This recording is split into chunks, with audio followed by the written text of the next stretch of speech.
let's start. Dear colleagues, let me starting with two photos downloaded from the Facebook this spring during the first wave of the pandemic. So, the first of them reflects the situation of losing our points of orientation and the widely shared feeling for uncertainty concerning the present and future prospects. The circles intersected each other, symbolize the great dystopias, books and films of the 20th century, and the common center of them symbolizes our gloomy present times, which, according to the opinion of the uploader, unites the peculiarities of these dystopic visions, total control by sophisticated technologies, genetic manipulation of ruling classes wanting to transform themselves into a super race of Übermensch, barbarism, etc. So, another picture is not a fiction. It shows a bizarre situation which seemed to be unimaginable a year ago. Now it is our reality. The customer in the supermarket in homemade spacesuit, improvised from raincoat and nylon bags, with a smartphone in his hand, reflects a radically new situation when the pleasure of shopping changed into fear. While hunting for foods and drinks, we are terrified of being victims of the virus. However, in the time of pandemic, an accustomed situation faces us. The innumerable bits of information are pouring on our heads. Paradoxically, this abundance of information does not help to find appropriate orientation points. Contrary to it, we are drifting helplessly on the flood of information, and we are unable telling apart truth and falsity. It is a well-known problem of fake news, in this case outside the political sphere, but not independently from it. However, it is the time of revaluation of our intellectual toolbox and to put to investigation our inherited ideas. Let us begin with an antithetic notion pair: resilience, fragility. This opposition involves another, pre-modern and modern. The notion of fragility has usually been associated with pre-modern civilizations. Their state of being is said to be fragile. Because of their technological underdevelopment, they were exposed to natural catastrophes and climatological changes. A poor rainfall of a rainless year pushed them into crisis. Contrary to them, the classical argumentation says, our modern technological civilization became able to loosen this exposedness to the caprices of nature. At the same time, the COVID-19 pandemic seems to question our self-confidence concerning technology-fed resilience of our civilization. What happened? Nothing else than the events have approved what is an accepted axiom among the historians of technology. Every new technology is ambivalent. It really increases the level of freedom and of civilization and its dependence of environmental determination. At the same time, it narrows the scope of action and increases another dependency, namely from its own technology. It means, in other words, that with resilience grows rigidity. The civilization is unable to abandon the path predetermined by its technology. So, new slide. Okay. Pandemic, globalization, surveillance capitalism, and the state of exception. There is no doubt that the age of globalization is the age of swing. It means an ever-accelerating pace of life, total mobility, flexibility, and to increase the number of personal, albeit loose contacts, both in real and virtual spaces. The term of fluid modernity, coined by the Polish sociologist Zygmunt Bauman, gives a good description of an epoch in which fluidity has become a dominant way of being including social and political institutions and personal identities. Fluidity has been intermingling with mobility in an inseparable way. Michel Maffezoli, the French sociologist, in his book entitled The Time of the Tribes, the French original version was published in 1988, prognosticated the emergence of a new kind postmodern metropolitan tribalism. He, by this term, referred to the coming of a new age in which traditional individualism of modernity, associated with rationality and separation of mutually close private and public spheres, would come to an end. It would be replaced, Maffezoli argued, by a new kind of postmodern state based on real and virtual mobility and associated with an instinctual, emotional human existence. The lifestyle of swing seemed to be absolutely adequate state of being in the age global fluid modernity. However, swing, mobility, and expansion are the driving force of global world, from economy to personal life. It was the mainstream opinion. Only the green movements questioned it, pointing to the unlimited expansion is unsustainable in a limited ecological system of the Earth. But the prophetic soothsaying concerning the approaching climate catastrophe scratched only the surface of the dominant worldview. The majority of people tried to expel this gloomy perspective to the bottom of their subconsciousness. Stay at home.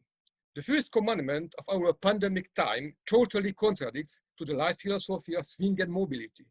To stay at home and restrict your personal contacts to a passive minimum number seemed to be the life of way of losers up to now. Pensioners, jobless persons, philosophers, and so on. The new maxim of staying at home goes opposite to the hitherto declared main values of global age, flexibility and mobility. This maxim questions the basic values of our postmodern ethos. It rehabilitates the locality, the concrete physical place at the expense of the space. Manuel Castells, in his magnum 3-volume opus entitled The Information Age, almost 20 years ago, gave a phenomenology of the oncoming new epoch. The basic mode of functioning of this informational capitalism requires, Castells argued, the dominance of space over place. Capital, cultural meanings, and power reside in the space of flows, and the habitants of spaces are the winners, while habitants of places, of localities, are the losers of this new arrangement. An ironic question. Is the COVID-19 for the long time awaited new agent of the world revolution by the neo-Marxists? It would be a hasty thing to hail the virus as the gravedigger of capitalism. Many signs seem to prove the opposite. There is a good chance that the pandemic strengthens the existing economic, social, and political arrangements and trends. Many authors point to the possibility that the controlling and monitoring the actual state of the pandemic by using smartphones for slowing its spreading, by it at short run an absolute righteous demand, it can lead at long run to give a new and strong impetus to the emergence of a new totalitarian system based on overall and perfect digital surveillance through internet. It is far from to be a more science fiction scenario. There are existing economic trends moving in this direction. Shoshana Zuboff, in her book of last year, entitled The Age of Surveillance Capitalism, calls the attention to a new kind of capitalism. She ties it to the new methods of the semi-legal or illegal access to an analysis of personal consumer data applied by the newly emergent giant internet firms, the Google and the Facebook, in the first decade of the 28th century. Another trend seems to sanction the economic one. It is the emergence of and spreading of a dangerous political form mentioned by different names, illiberalism, new populism, and so on. The new digital possibilities of delusion, manipulation, and control are coming at just time to this postmodern soft dictatorship. It is the most dangerous situation when political and economic incentives for a digitalized, personalized surveillance system has been associated with the surviving heritage of the old-fashioned totalitarianism, as it happens in the case of China, which, in a unique and successful way, seems to merge the dystopic fictions of Orwell's 1984 and Aldous Huxley's Brave New World. there is a ruling party exercising almost total control over its population by high-tech methods and instruments. At the same time, it is far from to be a scarcity society of the old-fashioned communism. Contrary to it, it is able, by the means of a state-controlled and up to now is definitely successful capitalism, to ensure consumer goods for a sharply growing percentage of its population. However, the emergence of pandemic put in the center of discussion the notion of the state of emergency. This spring, during the first wave of the illness, Giorgio Agamben, the Italian philosopher, threw the Eris April of this code to the company of philosophers by an article in which he repeated the main thesis of his book on emergency state, applying it to the situation of the pandemic. He worded his statement in a provocative way, inspiring vehement and angry responses. In his reply to his critics, he warns the long-term negative consequences of fear from getting the illness. So it's Agamben.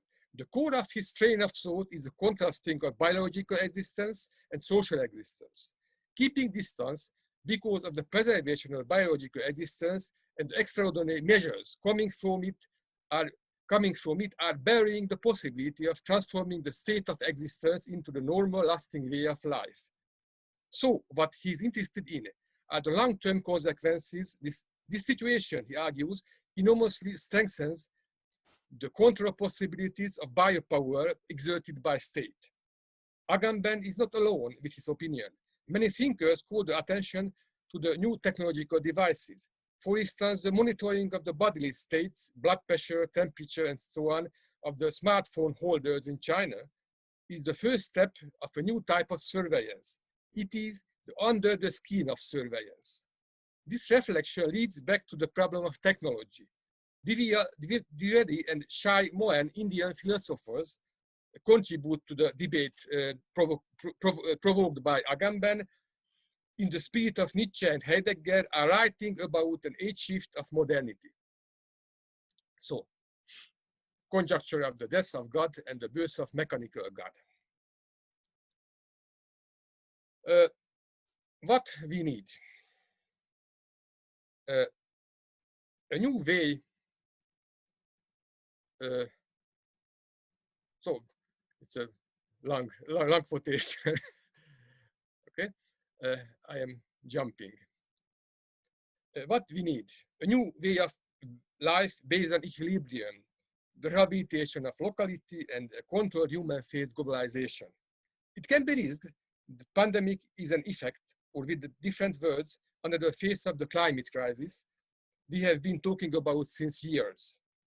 It an alarming sign of an unsustainable way of life having reached its ecological limits.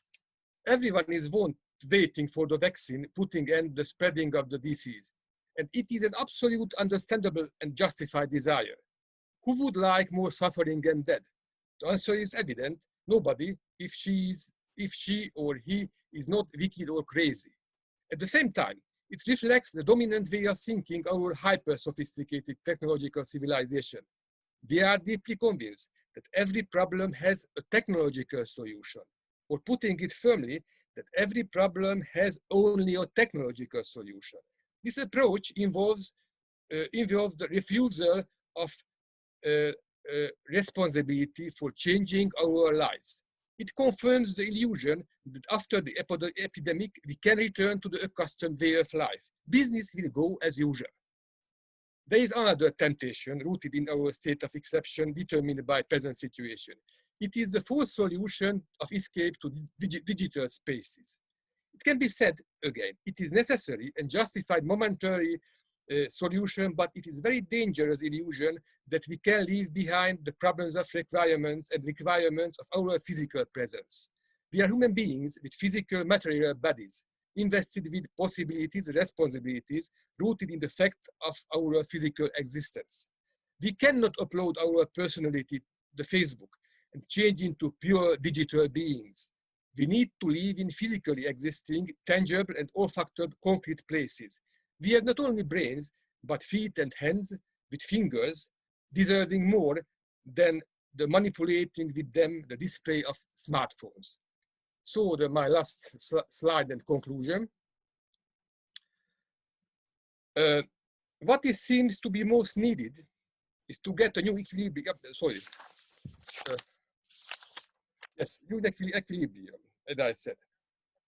What we need is the reappraisal of human condition.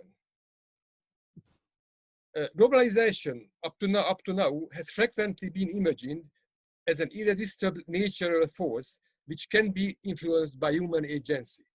However, this perspective was legitimized by the neoliberal paradigm of the last decades. So what we need is the reappraisal of human condition in our hyper-technological civilization. It is not a new problem. Louis Mumford already is, in his seminal book, Techniques and Civilization, in 1934, writes about the humanization of technological imperative. What we need, according to him, is assimilation of technology into the matrix of cultural symbols. I call attention to the last sentence, lacking a cooperative social intelligence and goodwill. Our most refined techniques promises no more for society's improvement than an electric bulb would promise to a monkey in the midst of a jungle. Thank you for your attention.